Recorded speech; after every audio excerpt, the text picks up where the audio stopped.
Words of the oppressed are dangerous in the hands of the powerful.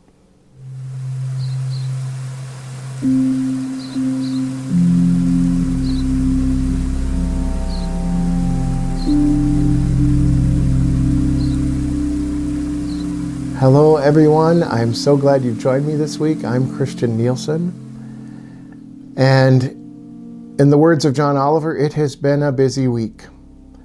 Since I recorded my last reflection, the attack on Iran has happened. A girls' school was bombed and children died. An apparently defenseless warship was attacked in international waters and sunk with no attempt to rescue. And there's an escalating conflict, and this is scary. It is. Let's take a moment to just take a breath in and out. Take another breath in and out. And as we have this conversation, focus on the things in your own life that you can control or maybe change. This week I want to talk about two concepts: colonialism, which I've touched on before, and manifest destiny.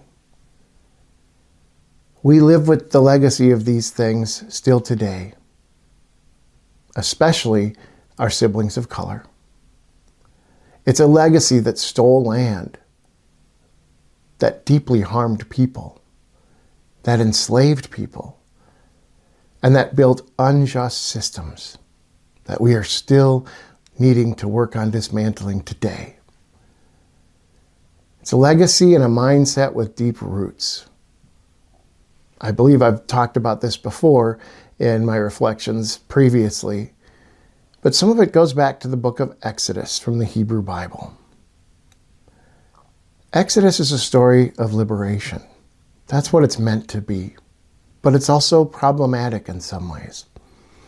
The story of the Exodus drove liberation theology, which was critical in ending slavery, and was critical toward movements in Latin America, as well as the civil rights movement here in the United States, and really around the world. It's supposed to be a story of liberation. The Israelites, in reality, probably just one tribe, were enslaved in Egypt. And God appeared to Moses through the burning bush and told Moses it was time to lead his people away. So Moses repeatedly went to Pharaoh and said, "You need to let my people go." And Pharaoh continually refused. And escalating bad things happened because of it. And at some point we can talk about the Passover, maybe when we get closer to Holy Week for Christians. But needless to say, Moses led his people away. And the Pharaoh sent his troops after him. And of course, the parting of the Red Sea happened. And Moses led his people to freedom, and then what must have been an amazingly circuitous journey. That's probably not literally true. I don't think it took them 40 years to go, a few miles. But the narrative has been very important. The Exodus is a powerful story of the struggle against oppression. And it has been instrumental in many movements toward justice. There's a reason that if slaves were allowed to have the Bible, which rarely happened, Exodus was always removed because the slave owners were too worried about what would happen. There are a couple of problems in the way Exodus begins, but also in the way that it ends. Moses and the Israelites are promised this land of milk and honey. It's their promised land. When they go there, it will be theirs. The problem is, there were already people living there. Exodus 34 talks about driving out the Amorites, the Canaanites, the Hittites, the Perizzites, the Hivites, the Jebusites. I think I said those right. God commands them to make no deals with these people and not to integrate society at all. Of course, genetic studies have shown that what happened was that these groups did intermingle together, and they did integrate probably into one culture. But this is a real problem. And to many people in the civil rights movement, to many of our black and brown friends, this has been an important story of liberation. But often to our indigenous friends, they take this in a different way. People that believed that they were promised a land drove them out, committed genocide. It's important to note that the Hebrew Bible was mainly written in the 5th century BCE. It was coming during a time of the Babylonian exile or written just after it. And it was a narrative of people who'd been deeply oppressed. When you hear violent imagery in the Psalms, or when you hear some of this stuff that says that this land is ours, it's coming from people who had no land, who were oppressed. And a lot of this narrative around getting rid of the people that were there, that was probably just saying that, a way of saying that God willed us to have this place. And probably to give legitimacy to a new nation state that's trying to form. Any parallels with the rest of history that you can think of? I know I can. So, let's talk about colonialism. It's a phenomenon that started around the 15th century in Europe, and it was as Europe spread out into the world with a mindset that everything was theirs for the taking. Land, natural resources, cultures, people. People were and people in these lands where the Europeans spread out were either an obstacle or a resource to exploit. Colonialism, we think about Christopher Columbus coming to America and the Americas, I should say, and all of the horrific things that he did, and all of the things that came after. All over the world, Europe colonized other places. The British colonized India. The French colonized large parts of Africa. I could go on and on about that. But then when it came to the United States, it twisted even more into something even worse. Colonialist ideas are still with us.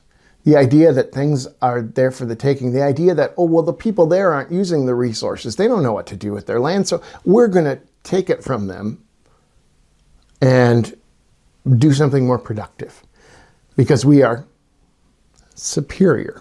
Because Europeans, in their minds, in that mindset, were superior. And they had God on their side, which brings me to Manifest Destiny.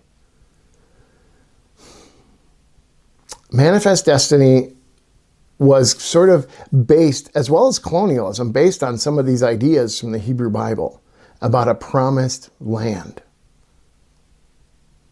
that was theirs for the taking, and the people there being an obstacle because they weren't as evolved. They didn't have the right religion. And again, saying they weren't as evolved is ridiculous. They were in many ways more evolved. But that was this mindset that they had. So Manifest Destiny became a term around the time of the Louisiana Purchase, and as we saw major expansion westward in the United States. It was popularized by a man named John O'Sullivan. John O'Sullivan actually said, "That claim is by the right of our manifest destiny to overspread and possess the whole of the continent, which Providence has given us for the development and the great experiment of liberty and federated self-government entrusted to us."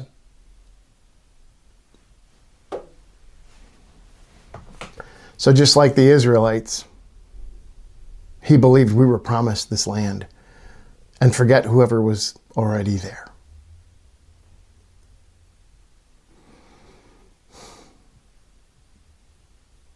Colonialism and manifest destiny led to broken treaties. Just as the Bible says, as Exodus says, whoever wrote Exodus says, don't make deals with them. Or if you do make a deal with them, it's okay to break it because it's not a real deal. The Black Hills were promised in treaty to the Dakota and the Lakota for, quote, as long as the grass shall grow and the waters shall run. Last I checked, the waters are still running and the grass is still growing. And it was stolen from them. The Supreme Court of the United States has ruled it was stolen from them and offered them an incredible amount of money as a settlement, which they won't take because you cannot own land. It's not something that we own. And yet there's this Western mindset that of course we can own it. It's ours. We plant our flag wherever it is and we claim it as ours.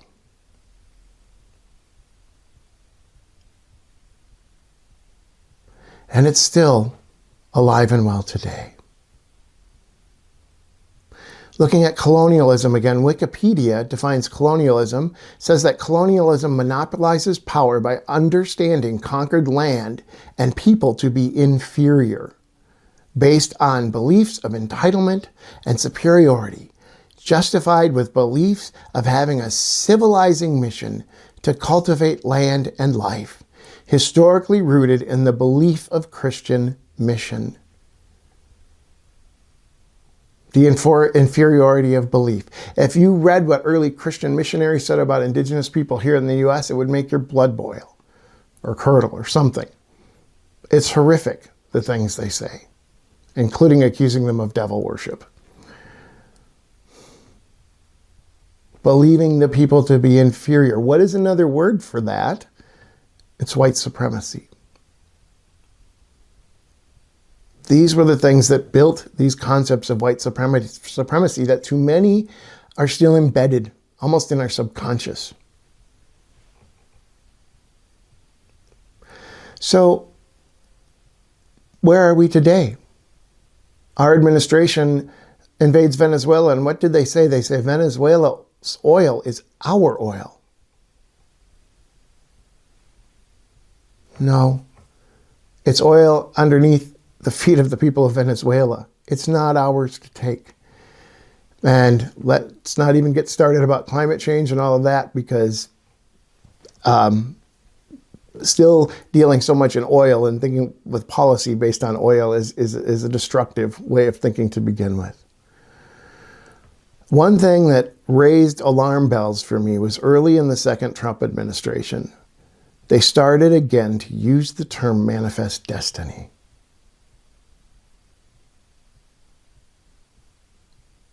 And that, anybody who understands the history of that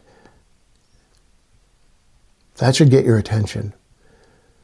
I was on social media raising alarm bells about this, and then about 2 months in, it stopped.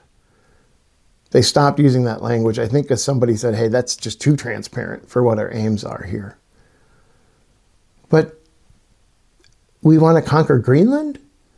We have a president and a vice president that talk about basically making this hemisphere ours?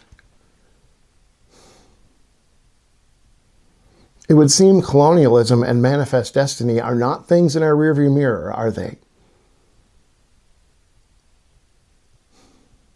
Thinking about imposing the will on immigration, on particularly targeting blue states, so-called blue states,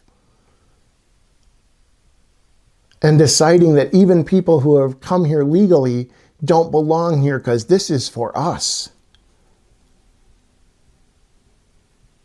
And there's that supremacy again. And now, the attack on Iran. Without thinking about all of the larger implications, our country has basically started a war. Because again, we believe that we are right. And let me tell you, I am not a fan of the Iranian government or the Ayatollah. But doing what they have done to start a wider war that doesn't seem to care whether they're targeting civilians. It doesn't seem to care whether they're following any sort of code of honor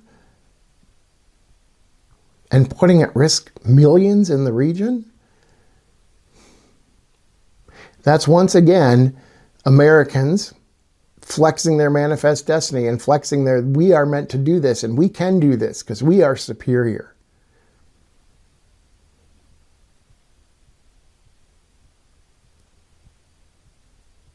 So where does that end? I don't know. But I know for me, when I started taking American Indian studies in my undergrad, I knew that I had to change my way of thinking because it had been conditioned by lies. And this is why understanding our history is so, so important. We have to look inside at our own biases and our own thoughts about how we see the world and the wider world.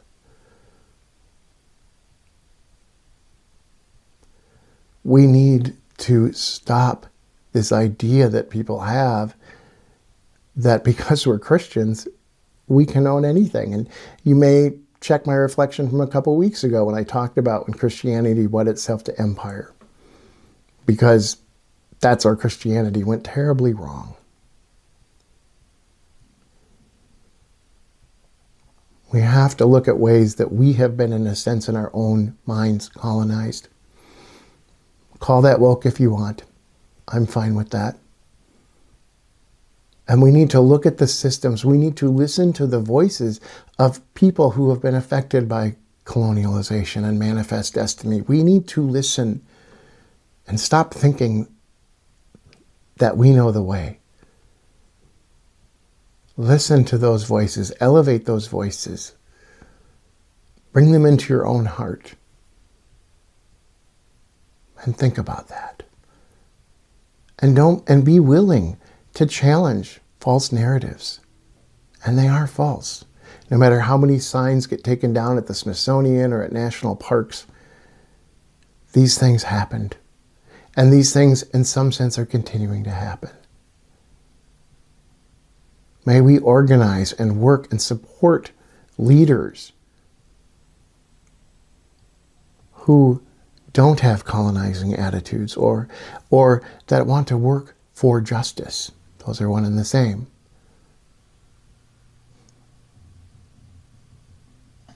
It's not too late to turn the world around. What's happening now is horrible, but lots of horrible things have happened thanks to colonialism, the Crusades. All of it. Let us work toward loving each other.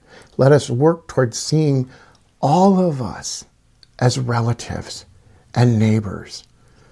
And may we think of the natural world as our relatives and our neighbors. When you stop seeing the earth as an exploitable resource and start seeing it as the life giver of all, no matter what other belief systems you may have, it's literally true. The earth, she gives us what we need. And we cannot keep up these attitudes. Colonialism is not only deeply harmful for people, it's unsustainable for our planet. It's incompatible with life continuing on Earth. And I'm not saying this to stress you out. Just take a breath again.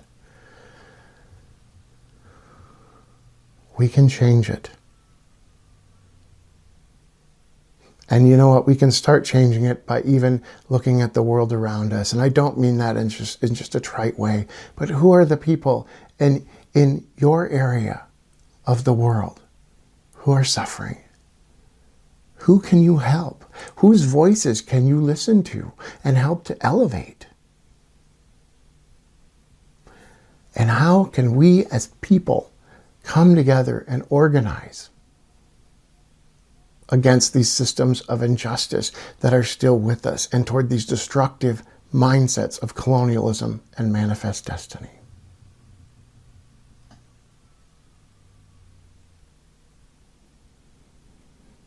May we continue the work. May we continue the work of love and grace. And may we always walk in beauty. Peace be with you.